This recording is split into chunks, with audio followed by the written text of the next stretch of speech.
الرحمن الرحیم واستعینوا بالصبر والصلاة وإنها لكبيرة إلا على الخاشعين الذين يظنون أنهم ملاقو ربهم وأنهم إليه راجعون صدق اللہ العظیم۔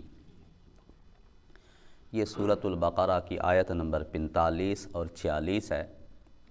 اللہ نے یہود کو ہی حکم دیا وَاسْتَعِینُوا، تم مدد طلب کرو، بالصبری، صبر کے ذریعے سے، والصلاۃ، اور نماز کے ذریعے سے۔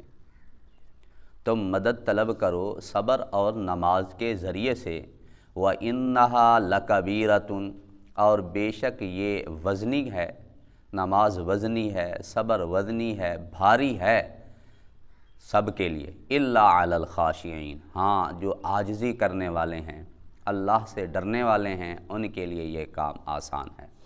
الذین، خاشعین کون لوگ ہیں؟ وہ لوگ ہیں یظنون، جو یقین رکھتے ہیں، انہم، بے شک وہ، ملاقو ربہم، اپنے رب سے ملاقات کرنے والے ہیں، وانہم، اور بے شک وہ، الیہ، اسی اللہ کی طرف، راجعون، لوٹنے والے ہیں۔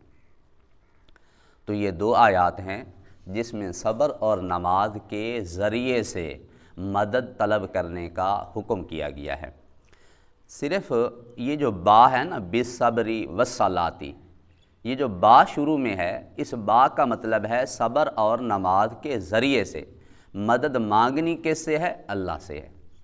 بعض حضرات غلط مفہوم لے لیتے ہیں نا۔ ایک صاحب تھے نا جاہل قسم کے، اس نے کہا جی لوگ کہتے ہیں جی اللہ کے غیر سے مدد نہیں مانگنی، میں تمہیں قرآن میں دکھاتا ہوں۔ جی قرآن میں آیا وَاسْتَعِینُوا بِالصَّبْرِ وَالصَّلَاةِ، صبر اور نماز سے مدد مانگو۔ معنی یہ کر دیا صبر اور نماز سے مدد مانگو۔ صبر اور نماز سے مدد نہیں مانگنی، مدد اللہ سے مانگنی ہے۔ صبر کر کے اللہ سے مدد مانگنی ہے، نماز پڑھ کے اللہ سے مدد مانگنی ہے۔ یہ جو با ہے نا، با سببیہ ہوتی ہے، با ذریعہ ہوتی ہے کہ صبر اور نماز کے ذریعے سے اللہ سے مدد مانگو۔ دیکھیں، معیت جو مدد ہوتی ہے وہ دو طرح کی ہوتی ہے۔ ایک تو معیت عامہ ہے، وہ ہر ایک کے ساتھ ہے۔ اللہ نے قرآن میں ایک جگہ پہ فرمایا ما یکون من نجوی ثلاثۃ الا هو رابعهم، تم تین ہوتے ہو، چوتھا اللہ ہوتا ہے، ولا خمسۃ الا هو سادسهم، تم پانچ ہوتے ہو، چھٹا اللہ ہوتا ہے، وہو معکم اینما کنتم، وہ تمہارے ساتھ ہوتا ہے تم جہاں کہیں بھی ہو، ولا ادنی من ذلک ولا اصغر الا هو معهم، تم تھوڑے ہوتے ہو یا زیادہ ہوتے ہو، اللہ تمہارے ساتھ ہے۔ یعنی اللہ کا علم ہر وقت ہمارے ساتھ ہے، ہم ہر وقت اللہ کے علم میں ہیں۔ یہ ہے معیت عامہ کہ ہم ہر وقت اللہ کے ساتھ ہے، اللہ ہمارے ساتھ ہے، اللہ کا علم جو ہے وہ ہم سب پہ حاوی اور محیط ہے۔ ایک معیت خاصہ ہوتی ہے کہ اللہ حفاظت کر کے، نصرت اور مدد کر کے اللہ کی معیت بندے کے ساتھ ہو جاتی ہے۔ جس طرح میرے نبی علیہ السلام نے حضرت ابو بکر صدیق کو غار ثور میں فرمایا تھا نا، لا تحزن، تو غم نہ کر ابو بکر، ان اللہ معنا، بے شک اللہ ہمارے ساتھ ہے۔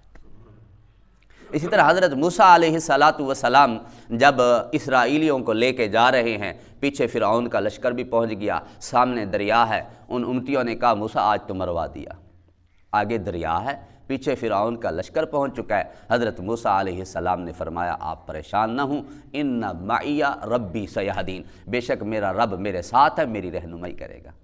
انہوں نے تو کہا انا لمدرکون، ہم تو پکڑے گئے۔ اب یہ معیت خاصہ ہے کہ اللہ رب العزت بندے کی نصرت کر کے، بندے کی حفاظت کر کے بندے کا ساتھ دیتے ہیں۔ تو اس کے ذریعے سے، صبر اور نماز کے ذریعے سے ہم نے اللہ سے مدد مانگنی ہے۔ اب صبر جو ہے یہ تین طرح کا ہوتا ہے، اس کی تین قسمیں ہیں۔ صبر کی ایک قسم اور ایک معنی اس کا ہوتا ہے روکنا اپنے آپ کو۔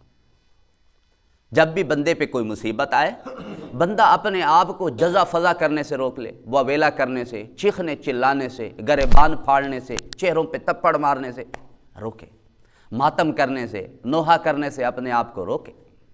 یہ صبر کا ایک معنی ہے۔ جب بھی بندے پہ کوئی مصیبت آئے، اپنے آپ پر کنٹرول کرے، اپنے آپ کو روک لے، بلکہ دعا پڑھے جو مسنون دعا ہے، انا للہ و انا الیہ راجعون، اللہم اجرنی فی مصیبتی واخلف لی خیرا منہا، اللہ یہ چیز چلی گئی تو اس سے بہتر مجھے عطا فرما۔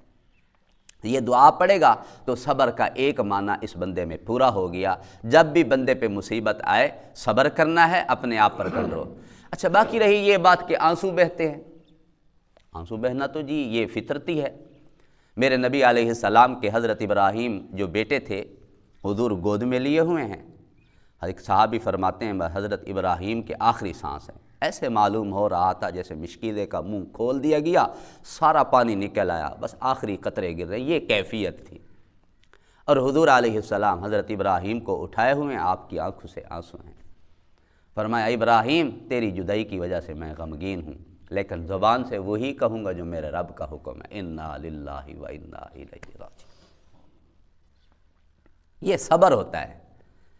چیز تو زمانہ جاہلیت کا رواج تھا، جب کوئی فوت ہوتا تھا نا، چھت پہ چڑھ کے لوگ آواز لگاتے تھے، کرائے والی عورتیں منگواتے تھے، عورتیں گھر میں آ جاتی تھیں، وہ آ کے وہ پین، وہ شور، وہ نوحہ، وہ ماتم، وہ واویلا کرتی تھی، پورے علاقے کو سنواتی تھی کہ سردار فوت ہوا، بڑا بندہ فوت ہوا۔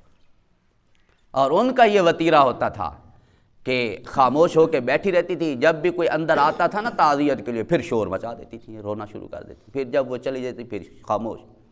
آج ہماری عورتوں میں یہ نہیں ہے، وہی زمانہ جاہلیت والی باتیں عود کر رہی ہیں، لوٹ آئی ہیں۔ آج بالکل سیم یہی حالت ہے، فوت کی ہو جائے کسی گھر میں، خاموش بیٹھے، جب کوئی آئے نا باہر سے عورت پھر شور شروع، پھر رونا شروع۔ اللہ نے کیا حکم دیا؟ صبر کر۔ حضرت ام سلمہ میرے نبی علیہ السلام کی زوجہ ہیں، پہلے ان کے خاوند تھے ابو سلمہ۔ وہ کہتے ہیں جب وہ فوت ہوئے نا، اور ابو سلمہ سے بڑا پیار تھا ام سلمہ کا، اور اتنے اچھے تھے نا وہ، حضرت ام سلمہ کہتی ہیں میرے دل میں بس بار بار خیال آتا تھا، میں دعا تو پڑھ لیتی ہوں، حضور کے سنت پہ عمل کر لیتی ہوں، لیکن مجھے ابو سلمہ سے بڑھ کے کون سا خاوند ملے گا؟ ابو سلمہ سے بڑھ کے اتنا پیار کرنے والا، اتنا پیارا خاوند مجھے کیسے ملے گا؟ کہتے میں نے دعا پڑھ لی، انا للہ و انا الیہ راجعون، اللہم اجرنی فی مصیبتی واخلف لی خیرا منہا۔ کہتے ہیں پھر اللہ کی شان کے حضور نے خود میرے پاس نکاح کا پیغام بھیجا، اور حضور جیسا خاوند مجھے ملا جو کروڑ درجہ بہتر ہے۔ حضور آقا، ابو سلمہ تو غلام تھا حضور کا۔ اللہ نعم البدل عطا فرماتے ہیں جب بندہ پہلی دفعہ صبر کرتا ہے۔ یہ ہے کہ بندہ صبر پہلی دفعہ کرے، ایسا نہیں کہ ہفتہ 10 دن 3 دن بڑا شور مچایا، اب کہے جی اللہ کی مرضی۔